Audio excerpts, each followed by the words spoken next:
श्री गणेश हा देवांमध्ये प्रथम पूजनीय मानला जातो। त्याचे रूप अद्वितीय, मंगलमय व विलक्षण आहे। त्याच्या शरीरातील प्रत्येक भागात आध्यात्मिक अर्थ दडलेला आहे। गणपतीचे मुख विशाल हत्तीप्रमाणे आहे। त्याचा सोंड लांब, वक्र, सहज वळवळणारा असून ती बुद्धीचे सामर्थ्य आणि सूक्ष्म तपशील टिकण्याची क्षमता दर्शविते। सोंड उजवीकडे किंवा डावीकडे असण्याचेही वेगवेगळे अर्थ मानले गेले आहेत। गणेशाच्या मोठ्या कर्णपल्लव शूर्पाकार असून ते त्याची विवेकबुद्धी व जगातील प्रत्येकाचा आवाज ऐकण्याची क्षमता प्रकट करतात। कानांनी तो भक्तांच्या प्रार्थना श्रवण करतो। त्याचे डोळे लहान पण गंभीर आहेत। त्या डोळ्यात करुणा, दया आणि मातृस्नेह आहे। डोळ्यांचे तेज अज्ञानाचा अंधार घालवणारे आहे। कपाळावर 3 रेषा आणि मध्ये शुभ्र तिलक असतो। त्याचे मुखकमल तेजस्वी, रक्तवर्णी व उगवत्या सूर्याप्रमाणे चमकणारे आहे। त्यातून प्रकट होणारे स्मित संपूर्ण विश्वाला आश्रय देणारे आहे।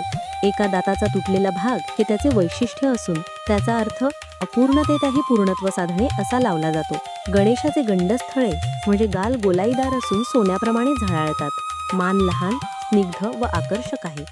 त्याचे पोट मोठे म्हणजे लंबोदर असून त्यात संपूर्ण विश्व सामावलेले असल्याचा भावार्थ आहे। लंबोदर रूप हे सहिष्णुता, समावेशकता आणि समाधानाचे प्रतीक आहे। त्याच्या 4 भुजा आहेत। काही मूर्त्यांमध्ये 2 तर काहींमध्ये 10, 12 किंवा 16 हात दिसतात, परंतु सर्वसाधारण रूपात 4 हात आहेत। वरच्या उजव्या हातात अंकुश असतो जो इंद्रियांचे नियंत्रण करण्यास शिकवतो। वरच्या डाव्या हातात पाश असतो जो भक्ताला बांधून ठेवणाऱ्या मोह, आसक्ती इत्यादींवर विजय मिळवायला मदत करतो। खालच्या उजव्या हातात तो अभयमुद्रा दाखवतो जी भक्ताला निडरता आणि संरक्षण देते।